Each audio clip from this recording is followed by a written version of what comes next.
Nossas relações, vamos agora para as interespecíficas, que ocorrem entre espécies diferentes. Na intra, mesma espécie, né?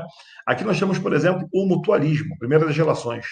Mutualismo é uma relação de ajuda mútua. Uma espécie ajuda a outra e uma dá vantagem para a outra. Então, é uma relação que é boa para mim e boa para você. Os dois saem se dando bem. Só que tem uma curiosidade. Nessa relação onde os dois se dão bem, opa, passei rápido aqui, deixa eu voltar, desculpa. Essa relação onde os dois se dão bem, existe uma dependência depois que a relação começa. Então eu te ajudo, você me ajuda. Só que qual é o problema? Essa ajuda fica tão favorável para a gente que se eu morrer, você morre também. E vice-versa. Isso que ocorre no mutualismo. A morte de um acaba levando à morte do outro. Nós temos vários exemplos interessantes na natureza sobre isso. Um deles ocorre quando leguminosas, aquelas plantas que têm os frutos em forma de vagem, em forma de legume, né? Se associam com bactérias em suas raízes. As bactérias formam pequenos grânulos, pequenos tubérculozinhos, e onde elas ficam localizadas, absorvendo nitrogênio no meio e passando esse nitrogênio na forma inorgânica para a planta.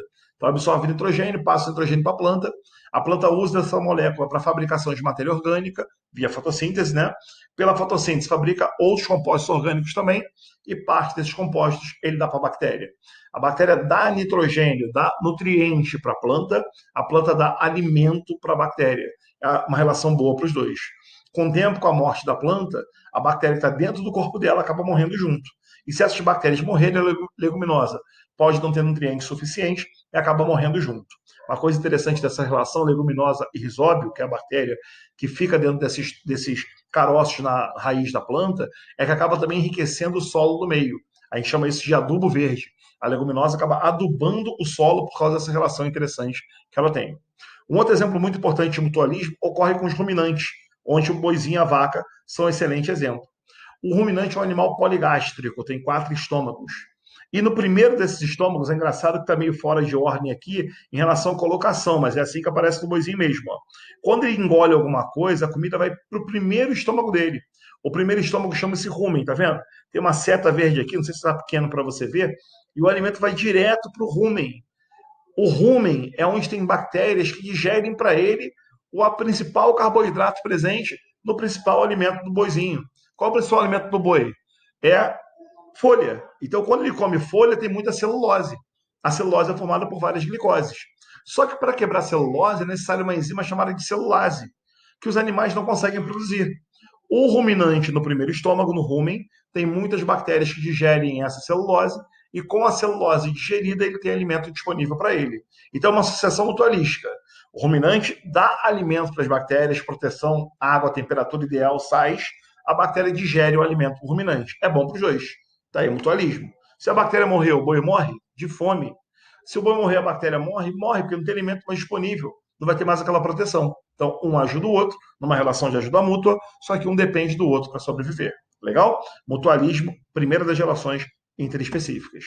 Segundo, protocooperação, também interespecífica, tá vendo? Na protocooperação, um ajuda o outro. É uma relação vantajosa para ambos os seres. Mas qual é a diferença em relação ao mutualismo? Aqui não há dependência.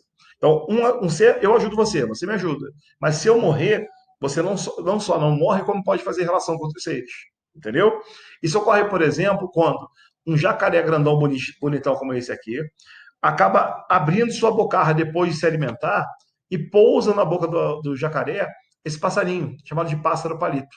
O pássaro palito limpa as carnes entre os dentes do jacaré e acaba fazendo com que os dentes dele demorem mais tempo para apodrecer, sendo vantajoso para o jacaré ter relação com o pássaro palito. É óbvio que também é bom para ele ter essa relação. Por quê? Porque ele não precisa caçar. Então é bom para ele e bom para o jacaré. Se o passarinho morrer e o jacaré morre, não. Outro pássaro pode pousar ali, ou o jacaré ficar vivo, perdendo os dentes de forma mais rápida. Só isso. Se o jacaré morrer e o passarinho morre, não, ele pode buscar outro jacaré ou outro local para obter alimento. Então os dois se ajudam, porém não existe dependência entre eles. Um outro bichinho que tem relação ecológica de protocooperação, os outros bichinhos, são os bois, né, mutualismo, só que nesse caso é diferente. Ó. Os bois fazendo relação com um pássaro preto chamado de anu. O anu bica o couro do boi, a carapaça do boi, tirando dele bernes e carrapatos, ou seja, parasitas. Então o anu tira parasitas do boi, o que é muito bom para o boi perder esses parasitas. Em compensação, para o anu, os parasitas servem como alimento. Daí é tão bom para o anu a relação também. É bom para o anu e bom para o boi. Se o anu morrer, o boi continua com o carrapato, mas não vai morrer. Se o boi morrer, o anu vai procurar ou os carrapatos livres ou outro boi para poder se alimentar. Por isso é protocooperação e não mutualismo. Um ajuda o outro, mas não existe essa dependência que existe no mutualismo anterior. Beleza?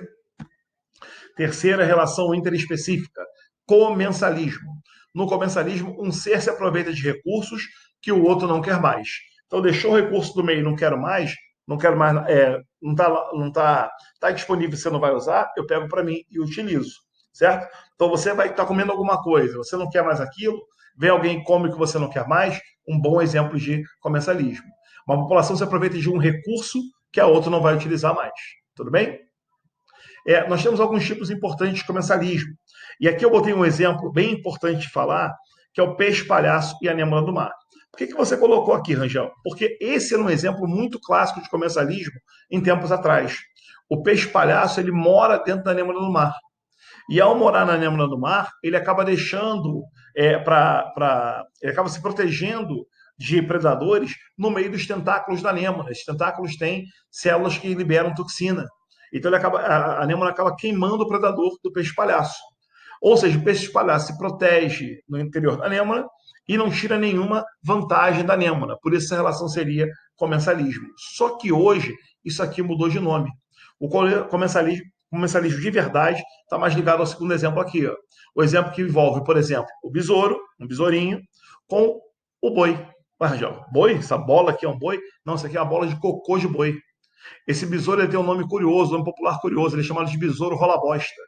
Por quê? Porque ele pega o cocô do boi, faz essa linda bola de cocô aqui e vai rolando pela savana ou pelo campo. E aí a fêmea do besouro vê aquilo, se apaixona pela bola de cocô, sai correndo, pula na bola de cocô. Aí o macho rola a bosta, rola a fêmea, rola tudo lá para a sombrinha.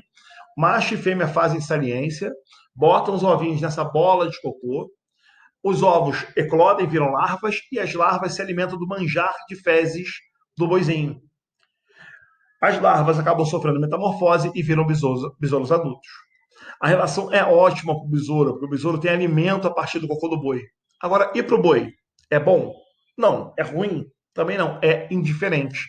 Ou seja, o besouro se aproveita daquilo que o boi não quer mais, mas tem uma relação mais vista como alimentação, tá vendo? Nesse caso aqui, o peixe-palhaço está morando no interior da anêmona. Por isso que a gente não está chamando mais de comensalismo isolado. O nome mais moderno, mais correto para isso é do próximo slide, é o inquilinismo. Eu vou voltar aqui rapidinho no comensalismo para a gente ver só uma coisa. Existem questões antigas, você vai pegar pela sua frente quando você estiver estudando, que mostra essa relação como comensalismo. Por isso que ela aparece aqui. Mas, na verdade, você tem que entender, por favor, que ela é uma relação de inquilinismo. O inquilinismo está ligado com moradia. Um ser mora em outro sem tirar nenhum recurso do ser que é o proprietário, né? O ser que está morando é o inquilino e o proprietário não perde nenhum recurso, também não ganha nada com isso, beleza? Então, no inquilinismo, é uma relação de moradia, onde uma população, uma espécie, um ser de uma espécie mora em outra. Aqui à esquerda de vocês, que você está vendo, é uma relação que existe entre a árvore e a bromélia. A bromélia é essa plantinha aqui, ó, que nasce sob o tronco da árvore. A bromélia usa a árvore só como apoio.